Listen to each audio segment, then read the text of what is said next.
Instant email us, Dave Meltzer at Iaukea.com. Anyway, we have got Edge on the line. We want to get to him. How you doing today? Not bad at all. How you doing? I'm doing really good. This is the first time we've had you on the show, and I guess, one of the things that I had heard about you is the very beginning. You have a real interesting introduction into pro wrestling as far as the contest and everything. Could you kind of tell everyone a little bit about the background of your beginnings in wrestling? Sure. I mean, it was one of those things, as a child, I gravitated to it. I was always into things like Kiss and comic books. So when I saw wrestling for the first time, it was like real-life superheroes. So it just seemed like a natural for me. I kept watching. I was 9 years old saying I wanted to do it. But I was 17 and still saying it when I saw a contest in the Toronto Star that said if you ever want to be a wrestler, write in an essay to the column, and the free prize was training at Sully's Gym in Toronto. So they called me up, Sully's did, once I'd entered it, and said it's down to you and a few other guys who want you to come down and see who we're going to choose to train. So they chose me, and that was the beginning of it. And how long did you train, and how long was it before you had your first match? Well, let's see. I started training when I was 17. I trained for a year. I had a little battle royal that I don't actually count, and that was on June 1st, 92. But I was wearing track pants and running shoes at that point and been in the gym for about 2 months. So I kept training for a year. Exactly 1 year later, I had my first match, which I consider my first match. It was a handicap match. It was myself and actually, it was a tag team match, myself and El Fuego against Joey Legend and Zach Wilde, and that happened in Monarch Park in Toronto on June 1st of 93. Now, and the rest is history so far. Now, explain your path in getting to the World Wrestling Federation, because, I remember you with Sexton Hardcastle, and I guess I should ask you, where did that name come from? It's a friend of mine who's he's pretty creative, and he actually writes books and comic books and everything like that. He always would come up with characters as we were growing up when we were bored in French class, and one of his characters was Sexton Hardcastle, and we just decided that if I ever started doing this, that I would use that name. It was cool with him, and I just thought it was hilarious. So, and it incites the kind of reaction that I wanted, and I could go and act like an idiot and dance around, which is kind of a little bit of what we're doing right now. Where did the thing about the flash photography, who came up with that? That was one of our writers, Brian. He came up with an idea where basically we just, we've won the titles and everything goes to our head, and we just think that everyone wants to take pictures of us because of it. We don't come through the crowd because, it's just gotten out of hand, things like that. So, we'll sit down, the three of us, and a lot of times now Kurt and the four of us will just sit down and just brainstorm ideas for each city. And we try not to get pigeonholed by doing, the teams thing too much, because then when you go back to that same city, what are you going to do? So we're always trying to come up with different things. Between the three or four of us, we usually come up with some different things. Now, with the Jay Riso Christian, you guys go back. How far do you guys go back? Because I remember like Independent Christian Cage and Sexton Hardcastle, going back many years. Yeah, well, we actually met in grade 6, and it was a funny story. He was a new kid in school. I went to Princess Elizabeth Public School. He was the new kid, and he had a ninja star, and that made him like the coolest kid. So we hooked up and started throwing his ninja star into trees, and that's how it all started. So you and him are actually the same age? Yeah, both 26. I'm actually exactly 1 month older than him. And we just, watch wrestling. We're diehards. And, we'd wrestle, not that I'm condoning this, but we'd wrestle in his side yard and jump off of washing machines onto mattresses and things like that. That's why I think we get along so well with the Hardys, because they were doing the same thing on a trampoline in their backyard in North Carolina while we were doing it in Canada. Now, how old were you when you guys first started watching wrestling? Did you start very young, Yeah, I was pretty young. I was like 8 or 9, which I guess isn't all that young. But up until that point, like I said, I was consumed with Spider-Man and Gene Simmons and Paul Stanley. So, from there, it was just, when I saw wrestling the first time, it kind of took their place. Now, there's something I've always kind of wondered about. and that is something that I noticed about a kind of a slight difference, and this is probably slightly stereotypical, okay, but still, a difference between the Canadian wrestlers and the American wrestlers, in that the Canadian wrestlers, generally speaking, and I've often attributed to the difference between Bret Hart and Hulk Hogan, and the Canadian wrestlers that have come in tend to be better technical wrestlers and more fans of the work rate aspect, whereas a lot of the American wrestlers that come in are kind of fans of, this is overly stereotypical, but a higher percentage of the American wrestlers that come in are kind of like, the bodybuilders, and they're not really, let's put it this way, not as much into the work rate. And that may have changed in recent years, but like the generation that you came up with, that, like in that period. I mean, sorry to interrupt, but I think, per capita, there's so many more wrestlers that come from the States as opposed to Canada. And I think that's why you still get your core of wrestlers from the States that are good technical wrestlers and everything, but with such a vast range of guys coming in, you're always going to have your posers, your bodybuilders that aren't real concerned about the work rate. I think what a lot of the Canadian wrestlers with our work rate has to do with Stampede Wrestling. And I think that's really influenced a lot of it influenced me. I grew up watching Chris Benoit, Owen Hart, Brian Pillman, Bret Hart, Dynamite Kid, guys like that who, enough said, their work rate is top notch. I know that's what Christian and I watched. We also watched WWF, but because of watching Stampede, the guys I watched were Ricky Steamboat and Randy Savage and Dynamite and Bret when they got there. And I think also a lot of us, as you can probably see, were highly influenced by Shawn Michaels, because coming up at that time as you're wanting to get into the business, he was the man, and probably, arguably, the best ever. So I think in between Stampede and Michaels, he's probably influenced a lot of the Canadian guys the most. But it does seem like with the small handful, I guess not that small, but the handful of guys that come from Canada, it seems like the work rate's pretty high. I think that's a good compliment. Yeah.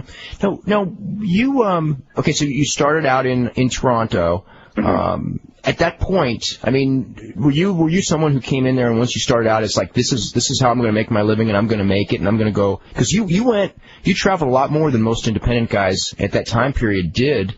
I don't know, just to get noticed or just to get matches, or I'm not sure, but I just saw your name around in a lot of places. Well, it was a little bit of both. We do it to get noticed and get experience.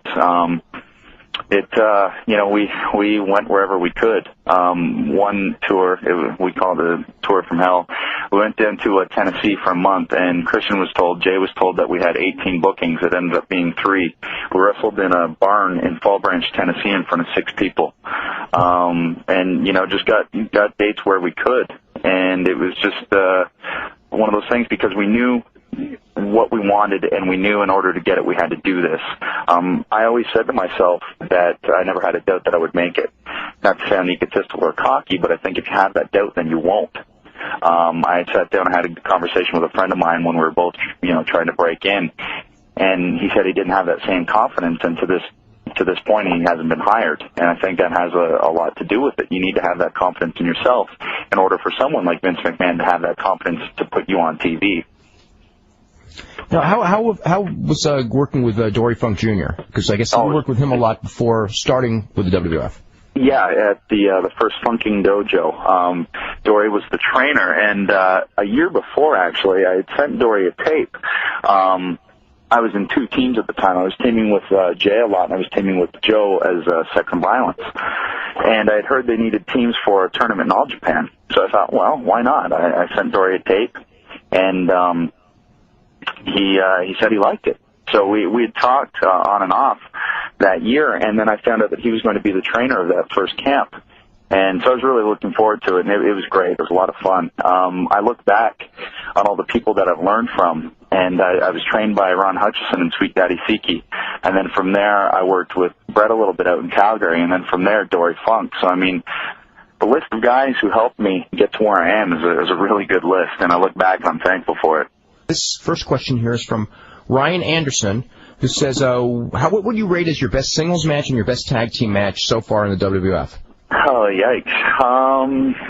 Best singles match. I had a few with Jeff Jarrett that I really enjoyed. I think a fully loaded pay-per-view where I dropped the IC title to him was fun. I've had some with D'Lo that I've enjoyed. Yikes. I don't know. Some with Jeff Hardy I've enjoyed. It's tough to really just narrow down one. Tag team I can kind of narrow down just because of so many of them since I've been there. We had one against Val Venus and D'Lo that was on Sunday Night Heat that I really enjoyed, and I think the one that everyone always wants to mention, which is probably my favorite, is the tag team ladder match at No Mercy. Yeah, and that's the one that everyone remembers, I think. If you have to pick one match of Edge and Christian, that's the one that pops into everyone's mind. Yeah. Let's start hitting the phone calls. We'll go to Masada in Pennsylvania. You're first up with Edge. Hi, guys. Hey, Dave, Edge, and Brian. How are you? Fine. Good. How you doing? I'll ask Dave a question first. One of you guys, did you notice Jim Ross making the comment? Pat Patterson came out on Monday. He said, here comes Pat Patterson, and he went to Tony Awards with Nathan Lane, who I guess is supposed to be homosexual. What exactly did he say? He said Pat Patterson just went to the Tony Awards with Nathan Lane. Okay, yeah. I forget who, but I actually remember the comment, and I didn't even know the person who was saying it about, but I figured that's kind of, you know what the Pat Patterson jokes always are, so, Yeah, but is there any legitimate heat between those two guys, or is it just like kind of ribbing?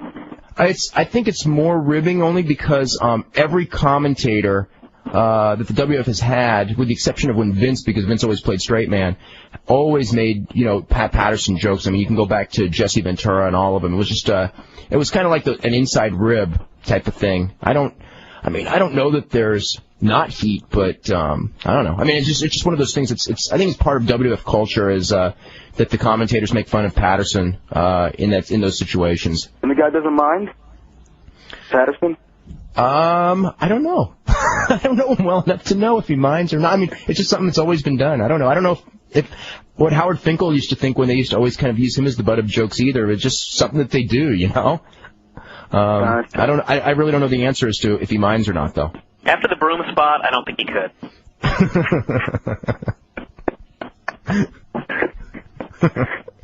Anything else, Assad? Yeah, my question for Edge was, has WWF ever talked to you about a singles push without the tag team?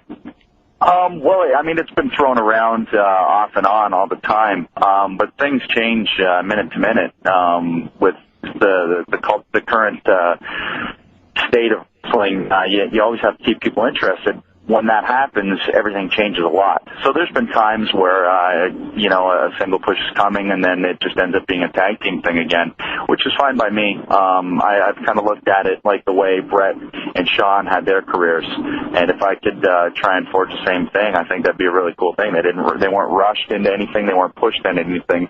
It just happened. And I'd like to think maybe that's the same path I'm on. Your last Owen Hart's last match was with you, right? Yeah, in Chicago. It was Chris and myself against Owen and Jeff at the Rosemont Horizon. Oh, wow. Was it the night before the pay-per-view or the week before? Yeah, it was the night before. Wow, I didn't even know that. Wow. Yeah. Anything about that, Masad, or just wanted to ask him if that was the truth? Just wanted to know if that was true. Okay, I'll hang up now. All right, bye-bye. Okay, thanks a bunch. Okay, let's go to Kevin in Seattle. Kevin, you're next up. Hey, Dave. Hi, Brett. How you doing? Hey. Doing good. Hey, Edge, first of all, I want to say, as a fellow Torontonian, that you're my favorite wrestler, and thank you. Congratulations on everything that you've achieved so far in the WWF. Oh, thank you very much. And I saw your match I was at WrestleMania, and I must say the triple threat ladder match stole the show. Other than that, I just want to ask, what happened to the angle between you and Val Venus, and was that supposed to be a work or shoot angle between you and your wife or Val Venus's sister? It was one of those things. It was basically the beginning of a start of an angle. We had that match for the European title, but in that match against me, Val sprained his neck. And that put him on the shelf. he tried to come back 2 weeks later, but, you know, like I was telling him, it takes at least a month of doing absolutely nothing to heal a sprained neck. So to hop back in the ring, I mean, it just wasn't a good idea, and it wasn't because I put him on the shelf for about another month. At that point, things totally changed. Christian and I went off and started, you know, going into this thing with the Dudleys, and at that point it had such good momentum with the whole triangle thing that was building up to Mania that it wasn't a good idea to stop it, to go back into something that had happened, you know, almost 2 months prior. So that's why that got shelved, and now we've kind of just gone our own separate paths and are doing our own thing.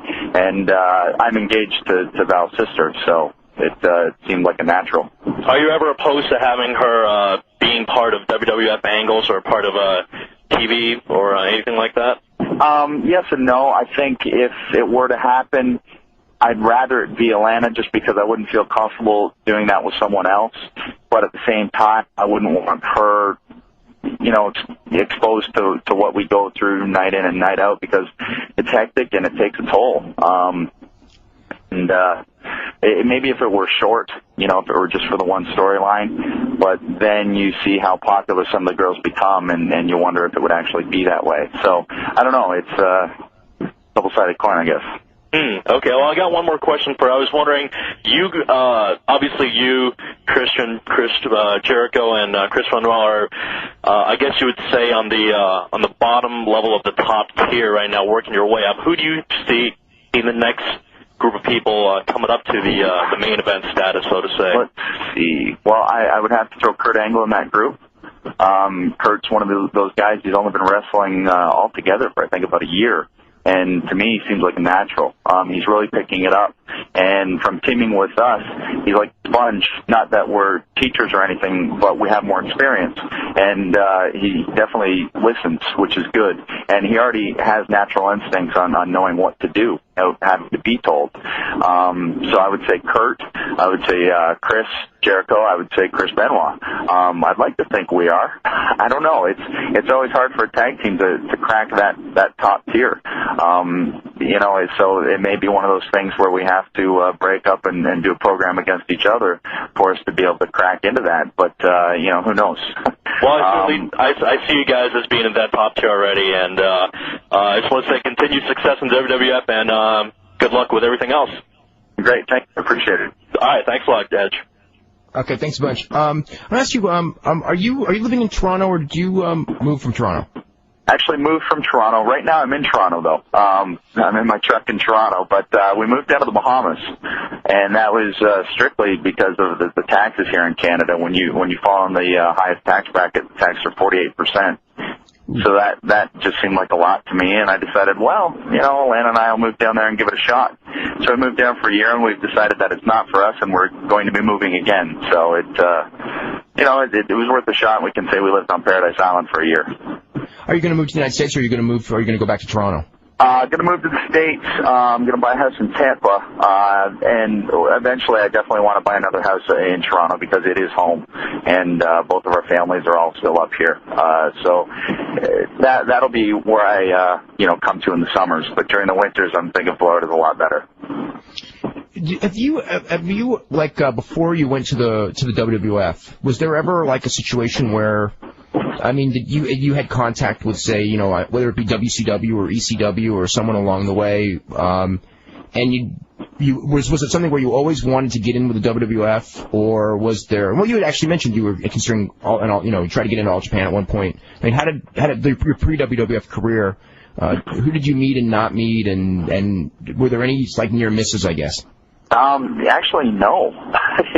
Believe it or not, the one place I always wanted to go was WWF because that's what we watched in Canada. We actually didn't get NWA at all. There was one show called Pro Wrestling Plus that showed little capsules of everything, so I'd see 30 seconds of Ric Flair. So to me, that was all foreign territory, so I was always geared toward WWF. Believe me, if the opportunity had to come, I would have gone to either ECW or WCW. But, you know, wrestling where we did, everyone was in the same boat as us. There was never really any, you know, names on the show that were there or were still there kind of thing. There were always, you know, journeymen at that point. You know, we'd do shows, guys like Butch Reed and Greg Valentine, but they had already spent their time there and were done. So an opportunity never really came. The first opportunity was the one I jumped on.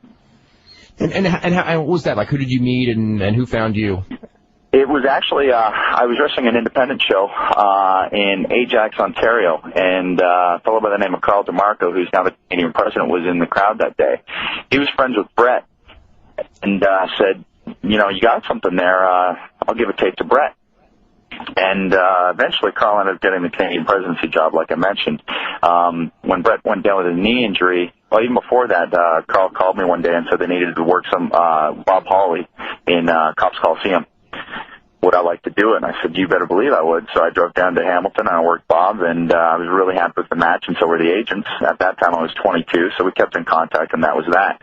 Finally, Bret went down with his knee injury. Carl said I should head out there. I went out, I talked to Bret, I went out there without a penny in my pocket, and Bret said, we got to get you signed.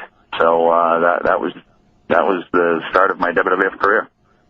What were your feelings as far as the Bret Hart departure? It was one of the guys who got you in. Yeah, it was really strange because my first dark match was the day after. Oh, wow. Yeah, so it was, I had no clue what to think. I was just, you know, I had no clue if that would affect me or what would happen. And it didn't. But, and it was the place I always wanted to go, and you know, I think, it was a really strange time, and, so it was one of those things, at that point, I was just sitting there and, you know, saying hi when spoken to. Other than that, I'd just go off in a corner and do my own thing, be respectful to everyone, and that was pretty much it. So I just tried to be quiet and roll with everything. That must have been a real weird dressing room that one day, because, I mean, I just remember that 24-hour period after the Montreal match, and just, you know, just talking to several people in the company and things like that with various viewpoints, all kinds of different viewpoints on what happened. But it was just, it was like a weird powder keg that didn't explode. It almost seemed like. I mean, certain times there were some very vehement people that night that, you know, eventually everyone simmered down, and the company actually went through the roof afterwards. But it was that one day must have been very, very unique first day, I guess, in the dressing room. Well, it was a pretty strange first day, but at the same time, no one knew who I was. So they wouldn't convey their feelings to me. So I just kind of, I was on the fringes that day and just, you know, went about my thing. And I think that day I worked Glenn Culk in a dark match, and then the next day I worked Jay in a dark match in Cornwall. So, and then from there just went back and sat around and waited for them to come up with something. So I was at home for the majority of the aftermath besides those 2 days. So I didn't get get the full aspect of it, but I mean, I was there, and it was different. So now with Jay, now did you guys basically were you brought in together, or did you get in first and help him along, or how did that all, you know, kind of break down? I had actually I was already signed and gotten the first invite to the first Funking Dojo. At that point, Jay wasn't signed or anything. So we went to Japan a couple of times. We came back. I did the first camp, and finally, when my character started rolling a little bit, I said, you know, I have this partner. If you're doing more camps, you know, maybe you'd like to take a look at him. Finally, they said, yeah, okay. And so, I mean, I've always said if I open the door a crack, he kicked it open for himself, and went down and did a camp, and they were impressed, and he was signed from there and brought in as my little brother. Let's go to Derek in New Jersey. Derek, you're next up with Edge. Hey, what's up, guys? How's it going? Too much. Edge, I've been thinking about this. What was better, winning the tag titles at WrestleMania or winning the IC title in Canada? I have to be honest with you. I think the IC, because it was the belt that I always really watched. Those were the matches I really watched growing up. I mean, Steamboat Savage, Kurt Hennig, Bret Hart, Shawn Michaels, they all kind of, that was their springboard to the top. Plus, to do it in front of all my family, all my friends, in a building that I went to WrestleMania 6 at, that was a pretty special feeling. That was still my favorite night in this business for me. You know, I still get goosebumps when I think about it. But at the same time, Christian and I always said that one day we'd win those tag team titles standing there in a side yard wrestling. So they were both real special, and to do it at a WrestleMania was even cooler. So it's real close, but I think I got to go with the IC title title because it's my hometown. Who came up with the idea of you winning the title at a house show? Pretty strange story. It was supposed to be Jeff Jarrett and Ken Shamrock, and Ken got stuck in Detroit. I had wrestled in the opening match with Christian against the Acolytes. I got back and they said, well, you're probably going to have to wrestle Jeff, because I was wrestling him the next day. They said it'd be a non-title match, and that we'd do a deal where I went over, but it wasn't, title match, so therefore there was, the title wouldn't change hands. They, as we were in the ring and I was holding the belt up, gave it back to referee Earl Hudner, and Jack Lanza came out and said, what are you guys doing in the pay-per-view tomorrow? And Jeff said he was going over. So he said, go get your belt, champ. And I went, what? And there's actually a tape of it that I have at home, and you can hear me saying, what? Are you serious? Went in, grabbed the belt, and that was that. So that would mean... Yeah, it blew my mind. So that would result in a shoot comment you said on Slam Wrestling? I'm sorry, I missed that part. When you were interviewed by Slam Wrestling, you said it was a complete shoot? Well, it was something I guess you didn't know about it ahead of time. No, I had no clue. I was completely shocked, and there was a picture in the Toronto Sun the next day where I'm in disbelief because I was, and but it was fun, and none of my family expected it or anything, so everyone was just as shocked as I was. They thought I was holding out on them, but I wasn't. Wow. That's pretty cool story. That is a really cool story. I finally have a question. I just thought about it during the break. Okay. You used to work for Tim Flowers, right? Yeah, quite a bit actually out in Winnipeg. How'd that go?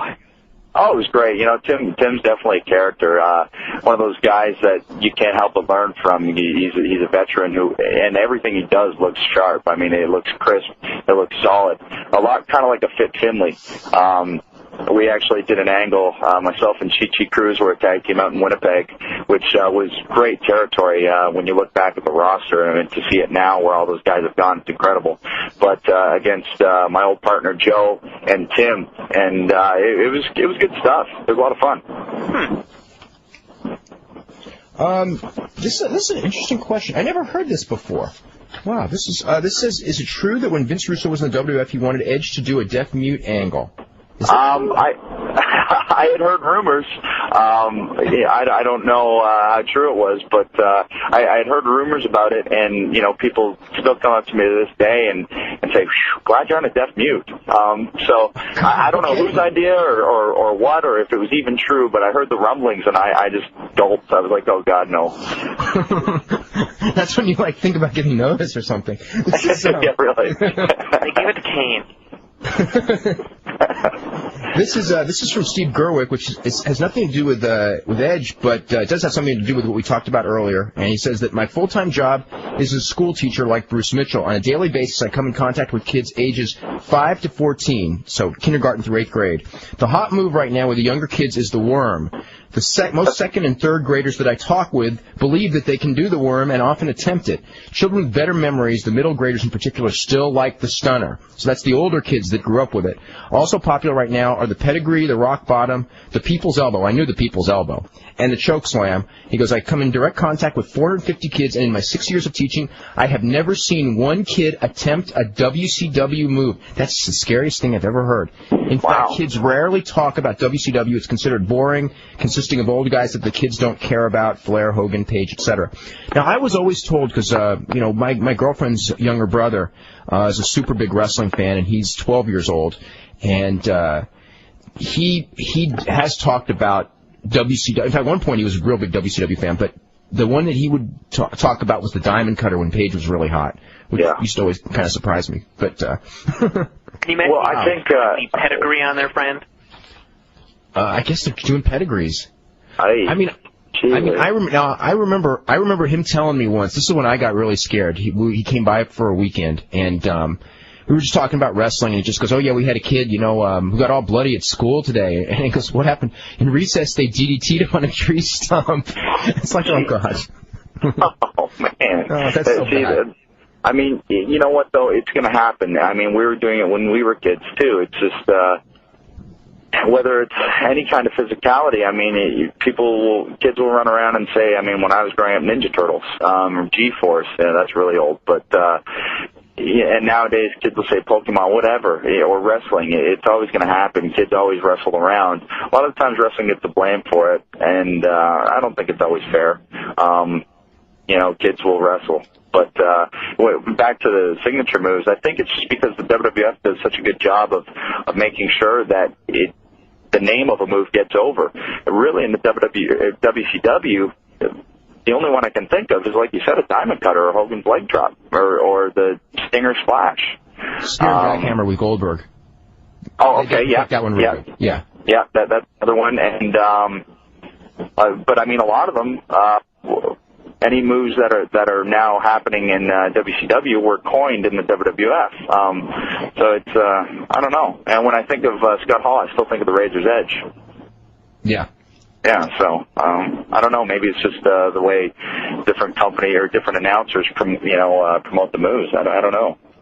I've always liked that. That's what's interesting you bring that up, because years ago, when a lot of the new moves were being introduced from Mexico and Japan, when wrestling was really starting to change in the United States based on younger wrestlers watching the videos from the other countries, and guys would be doing new moves, and the announcers would have no idea what it was, and they would never say anything. And I would go, I would always be on the announcer's case, and all of them. And Ross finally caught on, and Joey Styles actually caught on before Ross. He was the first one, and then Ross caught on. And then the guys in WCW, Mike Tenay did, but the other ones, almost had a mindset that we're not going to learn any new moves because we know wrestling, and all these moves should go away. And I would always say that, then people go, well, what does it matter what the name of the move is if they call it right? And I would always say, it doesn't matter what you call the move, but what matters is you call it consistently by the same name over and over again, because then people react to it. A guy can do this spectacular move, and if it's not a move people are primed for, the reaction will not be nearly as good as a more simple move that people are primed for because it's been drummed into their head. Yeah. Well, I mean, the people's elbow is a good example of that. It's probably the most simple move in anyone's repertoire. It's an elbow drop, but because it's been programmed in, look at how over it is, And I remember guys doing helos or everything was a moonsault for a long time in the States. Any kind of flipping move or any kind of intricate move somehow ended up being a moonsault. I remember that era for a little while. Yeah.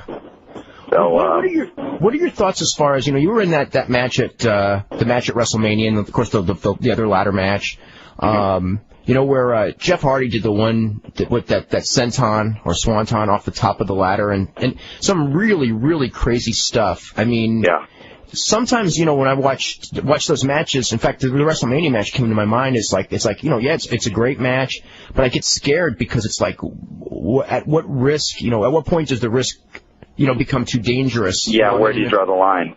Where do you draw the line, exactly? Well, I think that's a danger that we've kind of fallen into, where now if we were to do another one, then what do we do? Do you get instead of a 15-foot ladder, do you get a 25-foot ladder, and so on and so on? And I don't know, any risks I take are calculated, because I want longevity. And I was watching Jeff as he was going up. I was on the outside, and I was like, "Oh, be safe, Jeff. Be safe, be safe." And I didn't find out until later that he was okay. He banged up his heels pretty good, but other than that, he could walk. So I don't know. It's one of those things where you do have to draw the line somewhere, because if you don't do that again, then the fans won't be appeased. And then they'll say, oh, well, that wasn't as good. And you always want to live up to the billing, number one, and live up to your matches before. So you have to be careful you don't pigeonhole yourself into being this daredevil that people expect to see those things all the time. And I think maybe a good example is a guy like Sabu. I've never actually met him, but just from seeing, maybe he's just a hell of a seller, but he looks like he's in pain.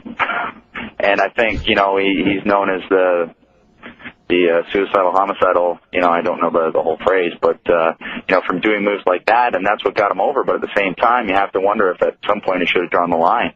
And I think that's sometimes about Jeff. Matt kind of got on to it a little bit. You still give the people what they want, but you still got to be careful. Yeah, because I just sometimes you watch the stuff and you worry about if it takes this much to move the fans, and they start expecting it. I mean, I just give an example is the other night, Ric Flair and Vince Russo were brawling on the top of the cage similar to the Hell in the Cell on Nitro. And a lot of people were going like, you know, they were disappointed because Vince Russo, who's not even a trained wrestler, didn't take a bump like Foley did, or Vince McMahon sort of did, from almost, because Vince was almost at the top of a similar cage.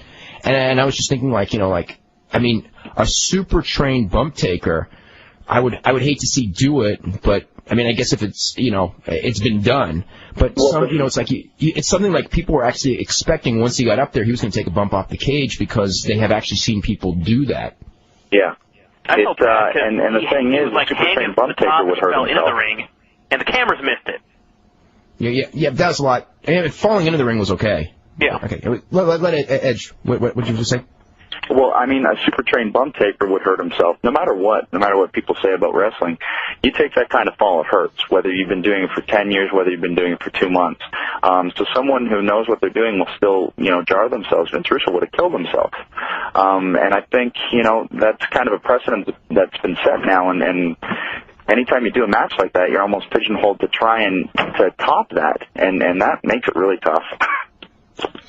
Physically. This is from Kathy, who says, I have a question for Edge. He goes, I live in the Maritimes, and I was wondering how you enjoyed your time in Grand Prix wrestling. Actually, you know what? I had a really good time. It was a good experience, and didn't make much money, but I didn't expect to. So it was a good time. I wrestled Bad News Brown in the main event every night for the first month, and then the second month I wrestled Rick Martel and Don Callis in tag team matches with Christian. So it was a really good time, and we lived in Moncton in a little apartment just off the university. Had a great time and a lot of fun. Did you talk a lot to Bad News Allen, or when you were working out there with him? Oh yeah, Bad News. We've done a lot of tours together, whether it was Winnipeg or Bad News actually got Christian and I to Japan. So he's done a lot for us, and we've learned a lot from him. He's a great guy. We had him as a guest on. We had him as a guest on the show. His stories were phenomenal. Oh, he has got so many awesome stories. We've done like 12-hour drives, and he's just, you know, talked the whole time with his stories. Yeah, great stuff. Really good stuff. Interesting stuff. Let's get back to the phone calls. We'll go to Casey in Tennessee. Casey, you're up with Edge. Hi, Edge. Hi. Hey. I have 2 questions for you. Okay. What would you be if you were not a wrestler right now? I'm sorry, I can't hear you, Casey. What would you be if you weren't a wrestler right now? Can you repeat that one for me, Dave? Yeah. She goes, what would you be if you were not a pro wrestler? What would I be? Yikes. That's a scary thought because this is all I ever wanted to do. I've always wanted to entertain, and I don't know if I was meant to or what, but I've always pictured myself in front of a group of people doing something. To me, wrestling was what I wanted to do because it was physical. It was in front of people. If I wasn't doing that, geez, I don't know. I've had a little bit of fun with acting. It's a little bit more tedious and monotonous than I thought it was going to be, but that's fun. Maybe hockey I would have gone after. Being Canadian, that's what we're all born and bred on. But that's tough. And I went to college for radio broadcasting, so that might have been, I might have dipped into that. Who knows? I'm glad I don't have to know. My next question is, when do you plan on getting married? We haven't set a date yet, actually. We just, we closed on our first house in Tampa. We moved into that June 30th, and then from there we're going to set a date. We're not in a huge rush. We kind of want to get all of our furniture and everything moved in, get those headaches out of the way, and then we'll set a date and try and get all of that ironed out. So I would imagine sometime next year, though. Oh, can you do me a favor? I'm sorry? Can you do me a favor? Am I what? Depends on what the favor is. My friend, Ashley, is sitting right next to me, and she's crying. She is your #1 fan, and I was wondering if you could say hi to her. Sure. Get her on the phone. Hold on. That wasn't too bad. I'm always afraid when they ask if you'll do a favor and you don't know what the favor is. It's like, uh-oh, what I got myself into. Hello? Yeah. Hello? Hello? Hello? Hi, how are you? Oh, my God. Oh, my God. Oh, my God. Oh, my God. See, before if I do this and I said hello, no one recognized my voice because I never talked. So now I guess that's a good thing. They recognize my voice. How are you? I'm fine. How are you? I'm good. I'm sitting on a gas station waiting for a seat. That's what all the noise is about. I've just been filling my truck up with gas. So Oh. There we go. Back in the truck. Any questions, Ashley? Yeah, Edge, when are you going to come do an autograph session in Nashville? In Nashville? Yeah. It's not really up to me. I just kind of go where they send me. I don't know. Call WF and say you want us in Nashville. Generally, I just get my booking sheets and wherever we have autograph sessions, I show up. Okay. Well, I think I might do that. Okay. Oh, God. Thank you so much for talking to me. You're welcome. You have a good night, nice night, okay? Bye. Bye-bye. I think we've ever had a call like that. We have never had a call like that, ever. We have never had an orgasmic reaction on the phone in the history of this show. It's weird. My mom ends up getting all my letters.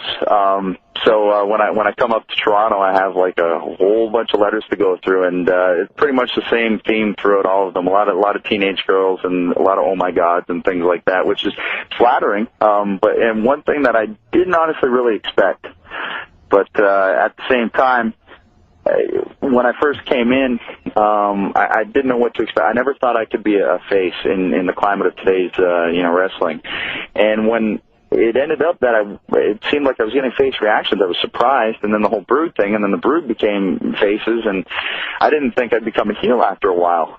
And then the guys kind of started turning on us, and I kind of realized that with all the teenage girls writing, maybe that was why. You know, it's real interesting though. Even now, when you guys come out and you're doing the total heel character, the initial response is that scream that I mean, I haven't heard a lot of that in wrestling. The Hardys are getting it too, but I remember like the Von Erichs used to get that initial scream at the matches when they would first when they first walk through the curtain or whatever. Well, it's strange, and like I said, it's flattering. I think it's just the hair, to be honest. You cut off our hair, and then I don't think those screams will happen. But I don't know. It's weird too. Now that we're doing this character, I notice guys our age are now on our side, whereas before they hated us. I mean, not all of them. Now there's a lot of them that have pretty degrading signs, but a lot of them now. Before would have been, hating us, but now they get a kick out of what we're doing. They're laughing. They're, having fun, which, I mean, as long as they're reacting one way or the other, I guess that's all that matters, are being entertained. But I think right now our whole objective is to get people annoyed with us, and I think we're doing a pretty good job. This is from Adam, who says, you seem to be very natural and confident as a heel. Do you enjoy being a heel over a face? And do you have any inspirations as far as your heel character? Like, were there any heels that you watched tapes of that you kind of, like, picked up a lot from? To answer the first one, being a heel is a lot more fun, just because I've always found it's a lot easier to get people to hate you than like you. With that being said, being a babyface is fun, too. Yeah, a lot of fun, actually. You know what? Either or, but I have to admit being heel is a little bit more fun because right now I'm being Adam Copeland a lot more than the original Edge, the mysterious enigma. That wasn't me, and I didn't know how to treat that character, and I think it showed. The Brood, a little bit more of Adam came out and was a little bit more successful, and now this is a lot more like me. So I'm having a lot more fun with it, to be honest, and I always wanted the opportunity to cut promos and speak and show that I could do it, and or both of us could do it, and so we're having a lot more fun now, I'd have to admit. Yeah, heels, yikes. Shawn Michaels, I always watched Shawn, and when I really started getting into Shawn, I mean, I was a big Rockers fan, but when he turned heel, I was like, yeah, this guy he's the next guy. That, and I'd like to think we kind of put a little bit more of maybe an intelligent twist on being a heel than most guys do. Maybe we don't, I don't know. We try and do it where we're talking down our noses at people, as opposed to saying, we're going to kick your stinking butt, things like that. So, yeah, I don't know, but I guess Shawn Michaels would be the big one. Okay, guys, now it's time for WF Daily Trivia. So here's today's question. What city was the first ever Hulk Hogan versus Ric Flair match held in? And I will tell you that, I won't tell you where it's not. Well, it wasn't Madison Square Garden, so I guess I could tell you that's where it certainly wasn't. We are back here with Edge, and of course we have Brian Alvarez of Figure 4 Weekly here as well. We've got a ton of emails and a couple of calls. Let's get to Chris in Detroit. Chris, you're next up with Edge. Hey, what's up, Edge? Chris. How you doing, Chris? Brian. I just got a question. I'm kind of go back a few years with you, Edge. I used to go to some of the shows locally here in the Michigan, Detroit area, and I just was wondering, what was some of your opinions of it, and what were some of your favorite angles or moments from working here in Detroit? Actually, I always like going back to Detroit, too, because I see the same little group full of fans that were there at a lot of my indie dates. So it's kind of cool. It almost feels, I've always said that Toronto, in a way, Hamilton, because it was my first match in Detroit, feel like three hometowns. So I always enjoy going back to Detroit, like I said. But let's see. I enjoyed Thug Life a lot. You know, that little group that we had, yep, and that was a lot of fun. And really strange thing, too, is we had started doing that Canadian thing 2 weeks before those guys started doing it in the WWF. And I know they didn't, you know, bite the idea or anything. It just happened at the same time. But we were like, oh, man. You know, so that was a lot of fun, the whole Canada U.S. thing that we did, and having Rhino and Joe, myself, Christian. It was fun. Wasn't there, like, a point where, like, Joe, like, they did an angle or something where Joey was pissed at you because you chose Christian over him, and he was looking for a partner or something? Yeah, they did the whole deal where they were both arguing over my services, I guess, as a tag team partner, and, you know, they fought, and then Joe and I fought, and it was, worked each other. It was a lot of fun. You know, but that was after a little while, after we, wreaked havoc over the couple of companies there for a little while. Right. Okay, and one other question I have for you. Do you have any more, you said you mentioned you wrestled in Japan. Do you have any more aspirations of ever going back? Because, I mean, I think, like, especially with the roster you guys have now, if you guys could ever hook up something with, like, an All-Japan or whatever, where you guys could, like, take on guys like Misawa, Kawada, Kobashi, and Akiyama, I think that's, like, right now with the WWF wrestlers that you guys have, with being able to work the style and everything, that you guys would be able to pull it off now compared to 5 years ago when you had the big, you know, oaf lumping around. Yeah, well, it'd definitely be a lot of fun. I mean, just from wrestling guys that style, like Johnny Smith. I've wrestled Johnny Smith before, who's, you know, all Japan through and through, and I loved wrestling him. His style is just really cool and crisp, and it was a lot of fun. You know, wrestling, I haven't got to wrestle Ben yet, which I'm totally looking forward to, but Chris Jericho and I have, you know, worked each other a few times, and just that whole Japanese style, it's nice, it's stiff, it's snug.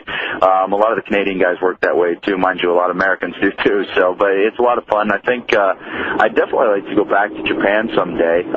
Whether, you know, it was with the WWF or not, who knows what the future holds. But I'd like to go back again. Although I hate the food, and I lost, you know, like 9 pounds in 9 days the last time I was there. But you know, other than that, you know, I'd like to do it again. Yeah, okay, the crowd over there. My last question is there anybody, like, is anybody in your guys', you know, locker room, does anybody ever watch tapes of Japan or anything? I always just wonder that, because sometimes I watch Venus, and I see him doing some of, like, Akiyama stuff, because they'll do, like, that Blue Thunder where he'll get the guy in the German suplex and turn it around into a power bomb, and he also, like, sometimes they'll pull out the exploder as well, and I just wonder, like, if he ever, like, you know, if some of you guys ever, like, grab some of the stuff that you see over there. Well, Val's a big All-Japan fan, and he did some tours for them before. So he likes to try and incorporate some of that stuff into his style. Generally, I know from my own experience, I actually don't have any Japanese wrestling tapes. I always want to get my hands on some, but it just ends up that it doesn't seem like you have any time. We're on the road so much that we don't get an opportunity to see any tapes. The only stuff you get to see is our shows or WCW. When I'm at home, I'm still always thinking spots and everything, but I'll go back to my library of Bret and Sean and Ted DiBiase and Bob Orton and guys like that, take what they've done, put my own little twist on it and tweak it up a little bit and try and make it a little bit different.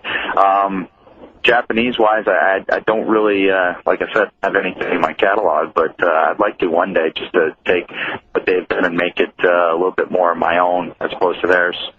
Okay, hey, thanks a lot, guys, and keep up the great work, Dave, on the show. I enjoy it a lot. Okay, thanks a bunch, Chris. Let's go to Josh in Tennessee. Josh, you're next up. Hey, guys. How you doing? Hey, Josh. I was just wanted to say, first off, to Edge, I'm a big fan, really liking what you guys are doing with the new direction for the characters.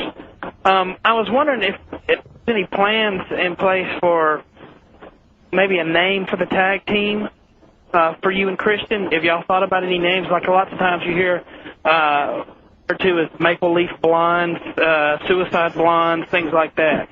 Yeah, well, at first, I think it's a little too late now. Yeah. Almost to come up with the tag team name. And, we did the Suicide Blondes thing, but, I don't think I'd like that in the WWF. I don't think it would fit. We were trying to think of a name, and that just kind of stuck. And at that point, we were doing basically what we're doing now.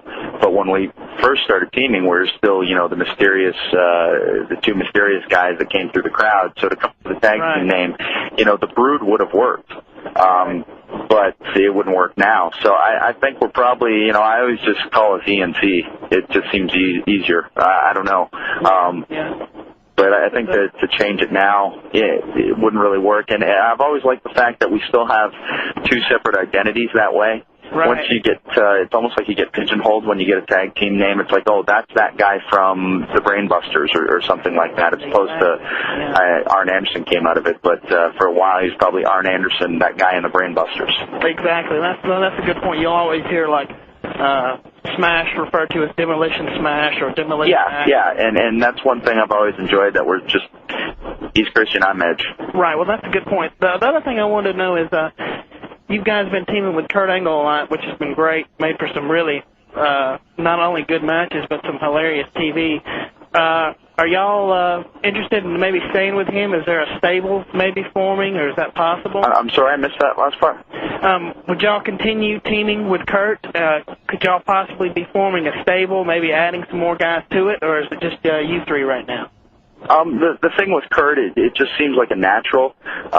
We all kind of, the three of us do the same kind of thing. I've always kind of looked at it like we're a tag team version of Kurt Angle, and he's a singles version of Edge and Christian. Not appearance-wise, not wrestling-wise, but just attitude-wise. And even in the back, I mean, the three of us are all, basically best friends. So it just seemed like a natural. We all operate the same way, and it's entertaining. We're having fun. When you see us out there, if we're laughing because we're having a really good time, and we're having a good time, pissing people off. Yeah, well, I know the fans are enjoying it. I just wanted to say, been a big fan of yours for a while, and it's good to see you finally getting the character development I think you needed, and thank you, I appreciate it. Great job on the mic. So keep up the good work. Looking forward to seeing you in the years to come. Thanks a lot, guys. Okay. You ever had a problem coming through the crowd? Sometimes. Not anything real threatening or anything like that, but, you have tough guys that as you're walking downstairs with sunglasses on, there's no lights on, that try and push you. You have, like I said before, teenage girls that kind of try and tear at your coat and stuff, or, I've lost some hair, but other than that, it's not been too bad. My debut on heat, I guess, I think it was the first heat ever, was against Jeff Jarrett in Anaheim. And I was going through the crowd. I thought I was cutting right to go through a path, but it was a bunch of chairs, and I knocked over like 4 girls, landed on top of them. I disappeared for 4 seconds on TV. And that's just too good. And I knew what was going on. I don't think anyone else did, hopefully. But just totally bowled them over. And, I don't think they were too upset about it, but it was embarrassing. So I got up and went in and did the match. But, little things like that. And I remember one time in Chicago, some guy, jumped in front of me, and I had to shove him out of my way, and it got picked up on TV. Just things like that. I mean, when you're in that mode, you're getting ready to go to the ring, and you want to get there just due to time constraints for the match. Anybody gets in your way, you just start stiff-arming them. You have to. But I'm glad I don't come through the ring, through the crowd now. That scene in that you just described. Someday someone has got to do a wrestling movie and do like a spoof of your character. Who does that all the time? Just start throwing people around, yeah. Or just like it's supposed to go left, goes right, or something. And fall, yeah. It wouldn't be much of a spoof. It'd be me. It happened more than once, but that's the one I really remember. I want to make a quick mention that this is when we do these trivia questions, we either get no response or we get answers within like a minute. So anyway, 2 correct answers already. Andrew Wallace of Essex, UK, and Daryl Scully of Auckland, New Zealand. They got the question. The first Hogan-Ric Flair match was held in Dayton, Ohio. So I did not know that. Yeah, the first advertised match was in Oakland, California, but they actually did a match that was unadvertised in Dayton as a dark match at a TV taping, like 3 or 4 days earlier. Wow. Let's head to Vincent in New Jersey. Vince, you're up with Edge. Hi, Dave. How you doing? Hey, Edge. How you doing? Hey, Vince. How you doing? You've been a fan for a while, and I was wondering. Well, me and my friends, we always talk like, oh, Edge and Christian and the Hardy Boys, and these guys are going to go have great singles careers. And you think now with the mic skills that you have and that whole new attitude, that you will be a singles wrestler faster than any of the three of them? Dave, can you translate? I missed all of that. Okay, he was just wondering if you thought that you were going to be you were going to be broken, of you and the two Hardy brothers and Christian, if you thought you would be broken into a singles wrestler quicker than the other three because of your mic skills.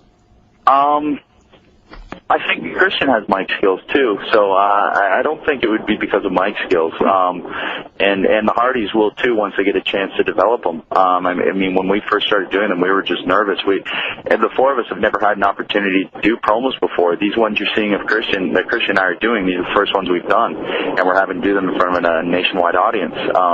But we wanted to do them, and I hope that we're doing an okay job. But I don't think so. I don't think that'll break me apart from the other three quicker, but I think the Hardy Boys are definitely a team. When people think of the Hardy Boys, they think of the Hardy Boys. They don't think of Matt or Jeff Hardy so much, I don't think. And I think they'll be a team for a while, whereas who knows with Christian and I, it's been rumored we'll break up, we'll be together, we'll break up, we'll be together. I think we're more...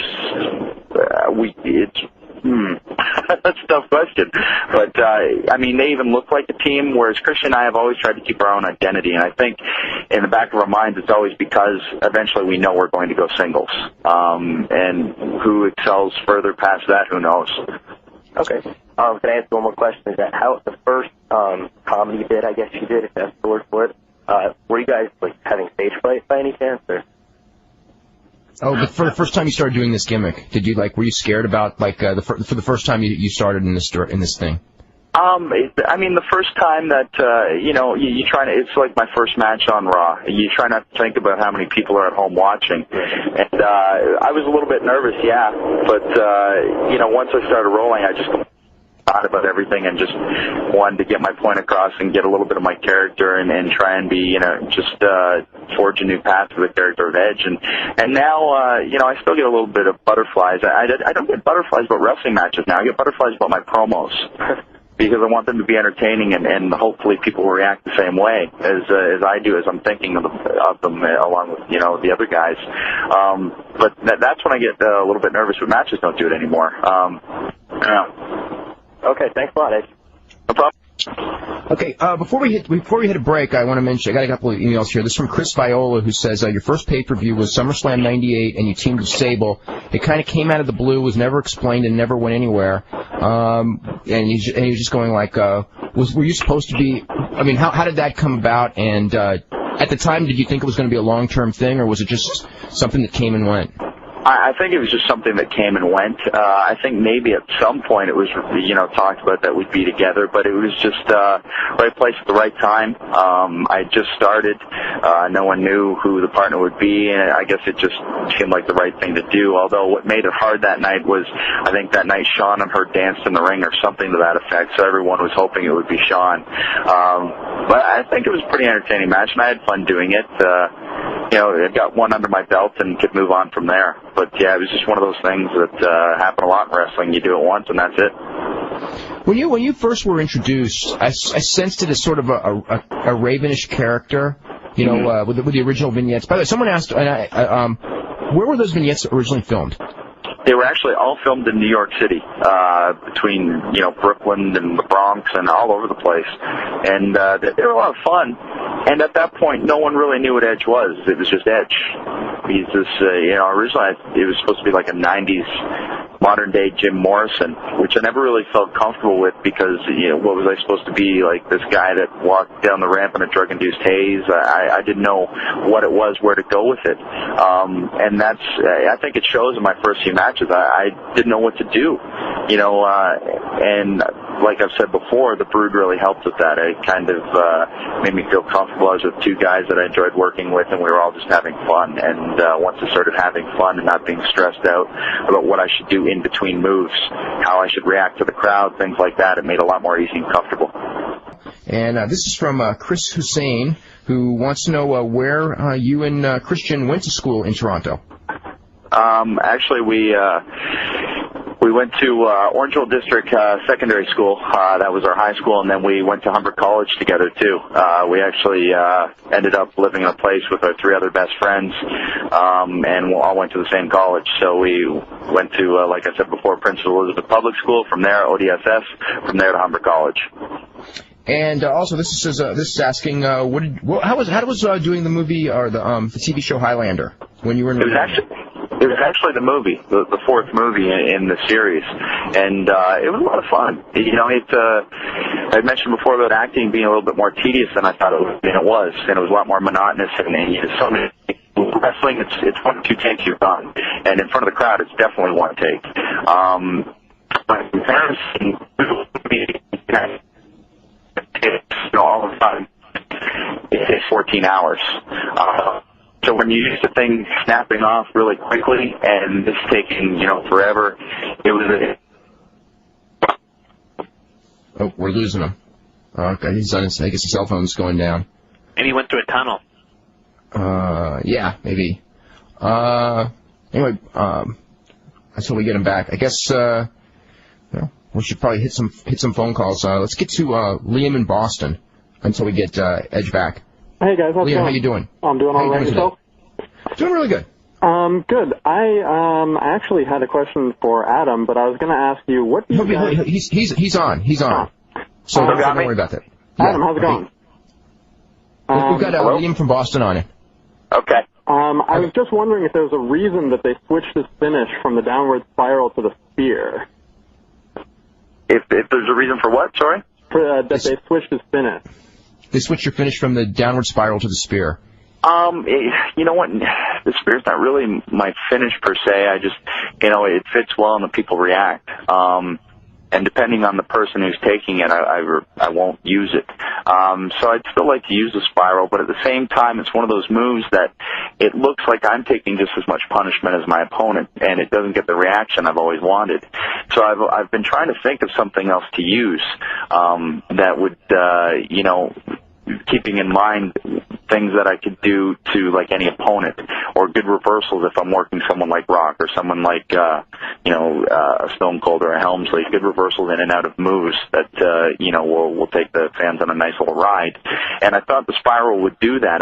When I first thought of it, of using it, I thought of, reversals with Shawn Michaels' Sweet Chin Music, or with the Stunner, or with, the Rock Bottom. But it just, maybe I didn't use it enough for it to catch on, but I'm just not sure it looks good enough, to be honest. So the spear was just kind of one of those things that I started doing when I was shooting Gangrel, because it had intensity, and our feud was our angle was intense. And it just kind of stuck from there, because people started reacting, and you kind of go with what works. But if anyone has any ideas, feel free to tell me. Brian, you got any good hold ideas? The Blue Thunder. Steal it from Val. See, I have to think of something that I could do to a guy that's the size of, Rikishi, too. So that's the hard part. I just had one last question. What do you guys think is the best tag team finish of all time? I guess this relates to Adam somewhat. You know what? They don't have one. This is a strange one, because Bubba, Matt Hardy, and I were talking about this the other day, like 2 days ago, what we thought was the best tag team finisher of all time, and we said the 3D has to be up there. I think Event Omega, as the Hardys call it, the splash leg drop is a cool one, but one that always sticks out on my mind is the Heart Attack clothesline. The Hart Foundation, it was simple but effective, and I tried to think of one for the Rockers. Being such a great team, they never had any good finishing moves, and I hope Christian and I don't go down as one of those teams, because we use the Stackplex, which is the suplex off the shoulder, superplex off the shoulders, which is pretty impressive looking, but we don't use it, every match, so therefore it's not considered a finish. And now that we're heels, it's like, okay, well, we use the bell. Being a heel, you don't get too many straight finishes over guys, so you use gimmicks here and there to get yourself over as a heel. So now, team move wise, I mean, we have all kinds we could use, but it just doesn't really fit right now. Other tag team finishes that I like, I mean, the Legion, the Doomsday device was insane. Yeah. So I think those would have to be, the top ones that I